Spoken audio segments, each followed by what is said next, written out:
अच्छा, ये हमारा पहला स्टेप था। क्या था पहला step? Define the problem. Define the problem के बारे में अगर हम बात करें तो भाई अभी हम इस पर डिटेल डिस्कशन कर चुके हैं। अब थोड़ी सी इस लैंग्वेज में देख लेते हैं भाई ये क्या बताना चाहते हैं। In problem solving process the first step is defining और आइडेंटिफाइंग द प्रॉब्लम। प्रॉब्लम को डिफाइन कर लें क्या प्रॉब्लम है, उसको आइडेंटिफाई कर लें। ठीक है, आइडेंटिफाई कर ले, दो चीज़ें कर ले। It is the most difficult and the most important of all the step. मैंने शुरू में ही बताया सबसे इंपॉर्टेंट स्टेप है। ठीक है, और डिफिकल्ट भी है। डिफिकल्ट क्यों है कि अगर हमने सही प्रॉब्लम एनालाइज नहीं किया तो हम लीड सॉल्यूशन तक नहीं पहुंच सकते। ठीक है, अच्छा, it involves diagnose the situation so that the focus should be on the real problem. अगर हम उसको सही से डायग्नोज कर लेंगे तो हम एक्चुअल रियल सॉल्यूशन तक पहुंच सकते हैं, रियल प्रॉब्लम तक पहुंच सकते हैं। ठीक है, and not on it's symptoms. सिर्फ सिम्टम्स पे रहते हुए बात नहीं कर सकते। ठीक है, हमें उसको डिज़ाइन करना पड़ेगा प्रॉपर्ली, फोकस करना पड़ेगा, डायग्नोज करना पड़ेगा, राइट। अच्छा, during this first stage of problem solving it is important to describe the problem. ठीक है, इस फर्स्ट स्टेप में रहते हुए उन्हें प्रॉब्लम को डिस्क्राइब भी करना है, इन्वॉल्व भी। अभी मैं आपको बता चुका हूँ कि प्रॉब्लम को आपने सही से एनालाइज करते हुए डिफाइन कर देना है कि भाई एक्चुअल में प्रॉब्लम ये है। हम जो लीड सॉल्यूशन देखना चाह रहे हैं वो इस प्रॉब्लम का देखना चाह रहे हैं, ना कि इसका। ये आपको पहली चीज़ क्लियर हो। ठीक है, इसके बाद during this first stage of the problem solving it is important to describe the problem. A well describe problem will also help another to solve, will also have others to understand the problem। अच्छा, अब देखो ये बड़ी important बात बताइए हमें। क्या important बात बताइए? A well described problem. जब तक प्रॉब्लम वेल डिस्क्राइब्ड नहीं होगी it will also help others to understand the problem. तो दूसरों को जब तक हमने उसको अच्छे से हमने उसको डिस्क्राइब नहीं किया तो दूसरे उसको एनालाइज नहीं कर सकेंगे और उसका सॉल्यूशन में हमें हेल्प आउट नहीं कर सकेंगे। हेल्प आउट मीन्स दैट कि भाई उसकी जो हमने सॉल्यूशन बनाए, अगर हम किसी से वेरीफाई करवाना चाह रहे हैं इज दिस राइट और रॉन्ग, तो फिर हम वो वहाँ तक नहीं पहुँच सकते। द रीज़न इज़ व्हाट कि भाई वेल डिस्क्राइब्ड ही नहीं है, तो मैं इसका कैसे एनालाइज करूँ कि आपने सही सॉल्यूशन बनाया भी है कि नहीं, हमें कैसे प्रूफ रीड करूँ, मैं कैसे इसका QA करूँ। Are you getting my point? ठीक है, तो भाई पहले स्टेप में क्या क्या हो सकता है भाई? Why, when, how, what, where, who, ये सारे W's यूज हो सकते हैं पहले स्टेप में। ये क्या है पहला step? Define the problem. Got it now? अच्छा जी, आगे बढ़ते हैं। It's number 2, generate alternative solutions. Generate alternative solution में अभी हमने बात कर ली है, तो उसको थोड़ा सा बुक की लैंग्वेज में भी देख लेते हैं भाई। For any problem there are more solution to it than the one that is thought of first। क्या मतलब भाई? इस बात का क्या मतलब हो गया कि अभी हमने कहा एक प्रॉब्लम एक तरीके से नहीं हल होती, बहुत सारे तरीकों से हल हो सकती है। हमने बेस्ट फिट पकड़ना है। ठीक है, बेस्ट फिट तक पहुंचने के लिए हमारे पास ये स्टेप्स है। Postpone the selection of the one solution until the several problem solving alternatives have been proposed। ठीक है जी, यही बात अभी हमने पीछे की। Considering multiple alternatives can significantly enhance the value of your ideal situation, so it is best to develop a list of all feasible solutions that can be exist and decide which one will be the best for the particular problem, right? Thinking and team problem solving techniques are both useful tools at this stage of problem solving।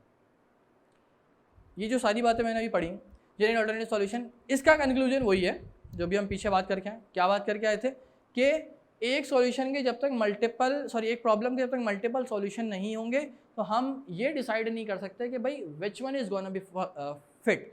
ठीक है, हम कौन सा वाला जो है best fit लगा सकते हैं, इसके ऊपर किससे में एक्यूरेट रिजल्ट मिल सकता है, 100% एक्यूरेसी मिल सकती है। ठीक है, एक ही सॉल्यूशन का हम बोलेंगे भाई ट्राई कर लेते, लगा के देख लेते, हो गया तो हो गया, नहीं होगा नहीं, 2-3 होंगे बोलेंगे ये नहीं तो ये है, ये नहीं तो ये है। Are you getting my point? ठीक है, तो ये वाला स्टेप भी इस पॉइंट ऑफ व्यू से इंपॉर्टेंट है। ठीक है, अच्छा, number 3, evaluate and select in alternatives. ठीक है, तो इसको भी अगर हम देखें in that sense, many alternative solutions to be problem should be generated before final evaluation. Final evaluation पहुंचने से पहले हमें ऑल्टरनेटिव सॉल्यूशन जनरेट कर लेने चाहिए, जो कि हमने स्टेप 2 में कर लिया। ठीक है, आगे क्या कह रहे हैं? ओके, आगे कह रहे हैं a common mistake in problem solving is that alternatives are evaluated as they are proposed. Alternative जो हमने बनाए हैं उनको इवेल्युएट भी करेंगे, लगा के देखेंगे भी कि which is going to be the best one, right. So the first acceptable solution is chosen. First acceptable solution is chosen even if it is not the best solution, तो उसका मतलब है अभी हमारी गेम खत्म नहीं हुई है, हम हार नहीं मान लिया हमने। क्या है? If we just focus on trying to get the result we want, we can miss the chance for learning something new which is required for the real improvement in the problem solving process. इसका मतलब है अगर हम एक solution लगा के fail हो गए हैं, उससे हमारा प्रॉब्लम सॉल्व नहीं हुआ, it mean that we have the alternatives. ठीक है, अभी हम उसके लीड सॉल्यूशन तक पहुँचेंगे। Is it clear now? Zaki Khan, are you there? Okay, Hasan यहाँ तक क्लियर है बेटा? Any question there? अगर हम इसकी बात करें भाई, evaluating alternatives and decision making process, तो भाई इज दिस ऑल्टरनेटिव फिजिबल?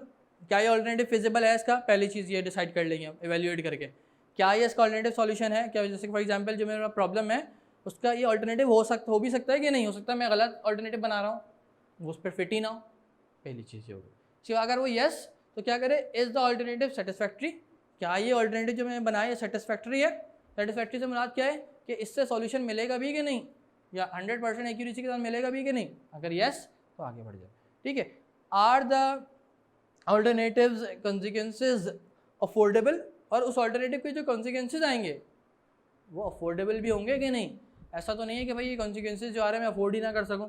ठीक है, हो सकता है भाई इसकी वजह से कोई ऐसा मसला हो जाए कि बाद में मुझे और ज़्यादा प्रॉब्लम हो जाए, अफोर्ड ही ना, जैसे मेरी कॉस्ट बढ़ जाए। ठीक है, आप कह रहे हैं भाई रैम बढ़ा लें सर, 8 GB की 8 MB की रैम, 8 GB की सही रैम लगा लें, बोलो मैं अफोर्ड ही नहीं कर सकता भाई। ठीक है, समझ आ रही है? तो अफोर्डेबल है भी कि अगर यस अफोर्डेबल है तो आगे बढ़ जाए। मैं क्या कर लें भाई, retain for the further consideration में रिटेन कर जाए, मूव कर जाए। अगर ये सब स्टेप्स नो कर रहे हैं तो आपने क्या करना है, एलिमिनेट फॉर द कंसिडरेशन, उस ऑल्टरनेटिव को एलिमिनेट कर देना है, उस ऑल्टरनेटिव को कंप्लीटली एलिमिनेट कर देना। It wants in what sense कि भाई वो जो हमने ऑल्टरनेटिव बनाया है वो मुझे नहीं लग रहा कि भाई वो सेटिस्फैक्टरी है, मुझे नहीं लग रहा कि भाई अफोर्डेबल है, तो मैं क्या करूँगा, नो करके आगे बढ़ जाऊँ, मैं दूसरे ऑल्टरनेटिव पे। The last step, implement and follow up on the solution. Implement and follow up on the solution. Here it is. अच्छा, implement का मतलब क्या होता है? तो मैंने आपको अप्लाई करना, क्या करना है, अप्लाई करके देखना है कि भाई वो जो हमने सॉल्यूशन जनरेट किया, वो जो हमने ऑल्टरनेटिव जनरेट किए, क्या वो 100% एक्यूरेसी दे रहे हैं हमें? ठीक है, ताकि हम उसका फॉलो अप ले लें और नेक्स्ट टाइम फिर उन्हीं को अप्लाई करते हैं। इज इट क्लियर ना? तो इस पेज को भी पढ़ लेते हैं भाई। The plan for best solution also includes planning on what happens next. Planning किस सेंस में कि what happens next, follow up क्या लेना है उसका। इफ समथिंग गोज रॉन्ग, अगर कोई चीज़ गलत जा रही है, सॉल्यूशन नहीं मिल रहा, with the solution if it does not work out the way, और जिस वे में हमें उसका आंसर चाहिए उसमें वो वर्कआउट नहीं कर रहा, तो इट वॉज रिक्वायर्ड, जो उसको रिक्वायर्ड था, जो मुझे रिक्वायर्ड था कि फॉर एग्जाम्पल मुझे इसका ये सॉल्यूशन चाहिए पर वो नहीं दे रहा।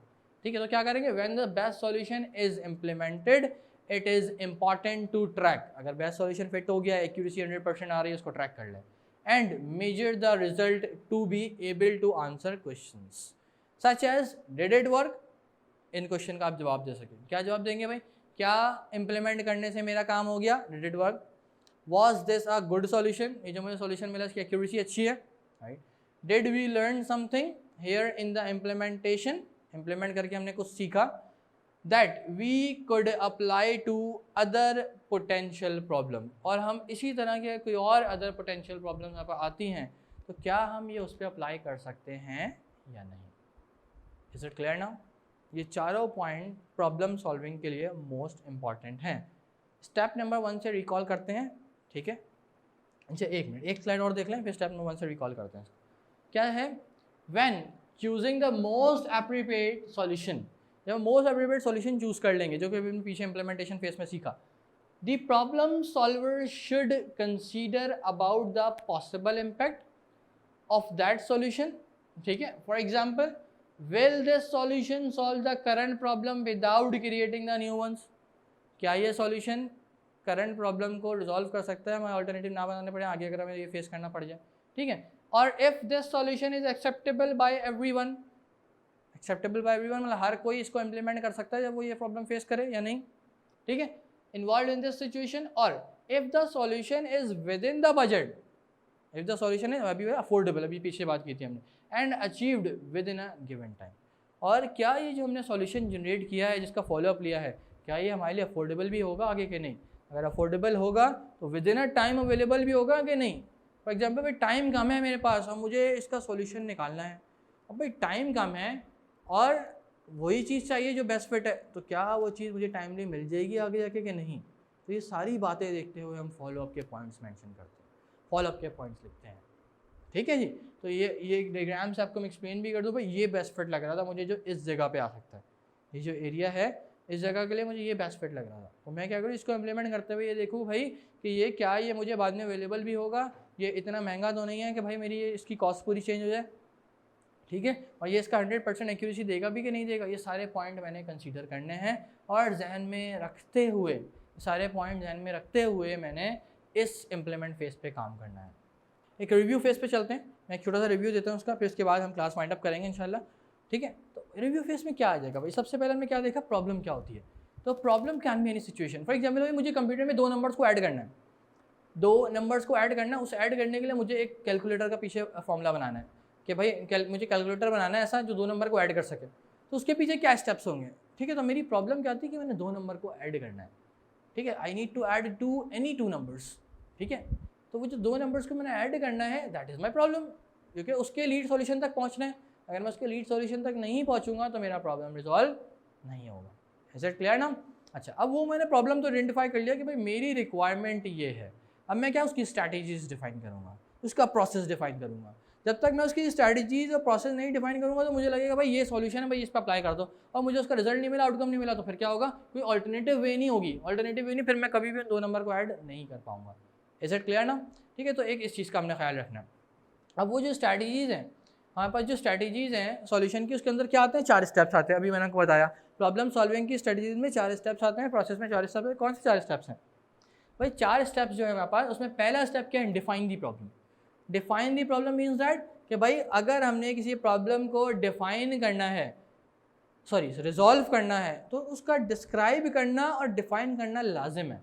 जब तक वो प्रॉब्लम क्लियरली डिस्क्राइब्ड नहीं होगी कि चाहते क्या हैं हम उससे, ठीक है, हमारी प्रॉब्लम है क्या, हमें रिजल्ट क्या किस चीज़ का चाहिए, तब तक हम उसके लीड सॉल्यूशन तक नहीं जा सकते। पहला step, that is the most important one and difficult one as well, क्योंकि हर कोई सही प्रॉब्लम तक नहीं पहुंच पाता और सॉल्यूशन ढूंढने निकल जाता है। जैसे मैं एक सिंपल से एग्जांपल दूं, आपके साथ होता क्या भाई, आप पेपर की तैयारी नहीं कर पाते टाइमली पूरी, ठीक है।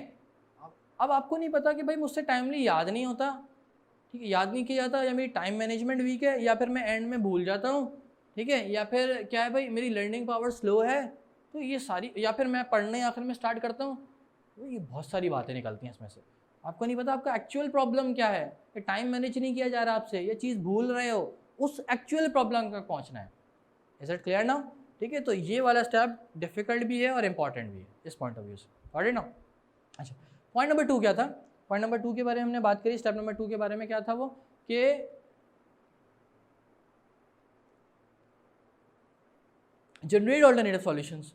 जनरेट ऑल्टरनेटिव सॉल्यूशंस के बारे में हमने बात की थी स्टेप नंबर 2 में, कि भाई अब हम लीड प्रॉब्लम तक पहुंच गए, भाई ये मेरा एक्चुअल मसला है, उसके ऑल्टरनेटिव सॉल्यूशन जनरेट कर लिए। ये हमारा पॉइंट नंबर 2 था कि भाई ये नहीं तो ये नहीं तो ये, एटलीस्ट 2 से 4 सॉल्यूशन मेरे पास रखे हुए हों बैक एंड पे, कि भाई पहला वाला अप्लाई नहीं हो तो मैं इसको ट्राई कर लूँ, ऐसा ना हो कि भाई मैं बोलूँ कि ये प्रॉब्लम कभी सॉल्व हो ही नहीं सकता। ठीक है जी, अब थर्ड वाले की बात करते हैं भाई। थर्ड में क्या था, evaluate and select an alternatives. Evaluate and select an alternative, अब इसके बारे में हम डिटेल बात कर चुके हैं। क्या भाई वो जो ऑल्टरनेटिव है वो फिजिबल है कि नहीं, अगर वो जो हमने 2-3-4 सॉल्यूशन बनाया उस प्रॉब्लम के, उसमें से एक को पिक करके देख लें भाई क्या वो फिजिबल है, अगर फिजिबल है तो दूसरे फेज पे चले, अब नहीं है तो उसको एलिमिनेट कर दें। एलिमिनेट का मतलब क्या, निकाल दें, अपनी लिस्ट से निकाल दें उसको, ठीक है। अगर है तो क्या देखें भाई सेटिस्फैक्ट्री है, हाँ अगर मुझे लग रहा है सेटिस्फैक्ट्री है कि भाई इससे रिजल्ट मिल सकता है, एक्यूरेसी आ सकती है, तो मैं फिर यस कर दूँ आगे, नहीं है तो एलिमिनेट कर दें। यस करके आगे बढ़ें, क्या देखें भाई फिर अफोर्डेबल है, क्या वो सॉल्यूशन अफोर्डेबल है, अगर है तो यस करके आगे बढ़े, नो करे तो एलिमिनेट कर दें। एलिमिनेट कर दें मतलब उसको कंसिडरेशन में ना रखें, ठीक है। लास्ट वन जो हमने अफोर्डेबल देख लिया, अब क्या कहते हैं उसको रिटेन, उसको रिटेन करते हैं, यूज़ करते हैं, और उसका देखते हैं क्या इम्पैक्ट आया, क्या रिजल्ट मिला। Is it clear now? Any question there? Okay, now we are moving to the last step, that is the implementation phase. अच्छा, this is the last one, implementation phase. Implement करने से क्या मुराद है भाई, कि हमें ये पता चल जाए कि हमने जो सॉल्यूशन बनाया है उसका आउटकम क्या आ रहा है, एक्यूरेसी कितनी मेंटेन हो रही है, और अगर हो रही है तो उसके पॉइंट्स क्या कर लें, नोट डाउन कर लें। In what way note down कर लें कि अगर हमें आगे ऐसी प्रॉब्लम रिजॉल्व हो सकती है तो क्या ये उस पर बेस्ट फिट होगा, उस पर अप्लाई कर सकते हैं। या फिर अगर आगे हमें ये सॉल्यूशन कहीं लगाना पड़े तो ये अफोर्डेबल होगा, टाइमली गिवन होगा, अवेलेबल होगा हमें, ठीक है। तो ये सारी बातें हमें इस स्टेप में देखनी है, इम्प्लीमेंट करके फॉलो अप लेना है, ठीक। I hope you guys are clear. अच्छा, this one is the important question according to the board point of view. Board point of view से ये पहला सवाल जो है ये मोस्ट इम्पॉर्टेंट है और क्वेश्चन लॉन्ग में आएगा। ये क्वेश्चन लॉन्ग के लिहाज से मोस्ट इंपॉर्टेंट है। क्वेश्चन किस तरीके से पूछा जा सकता है भाई, define problem and problem solving process, define problem solving process with its steps, ठीक है। या फिर define the any 2 steps of problem solving, ठीक है। तो ये क्वेश्चन इस तरीके से पूछे जा सकते हैं। तो ये होल क्वेश्चन जो कि प्रॉब्लम सॉल्विंग और उसके 4 स्टेप्स, ये पूरा क्वेश्चन मोस्ट इंपॉर्टेंट है बोर्ड पॉइंट ऑफ व्यू से।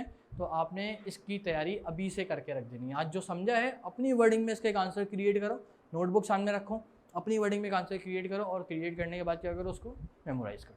मेमोराइज़ करने में अब मुझे लगता है हार्डली 10 मिनट लगेंगे आपको, क्योंकि आपने अभी अभी सीखा है।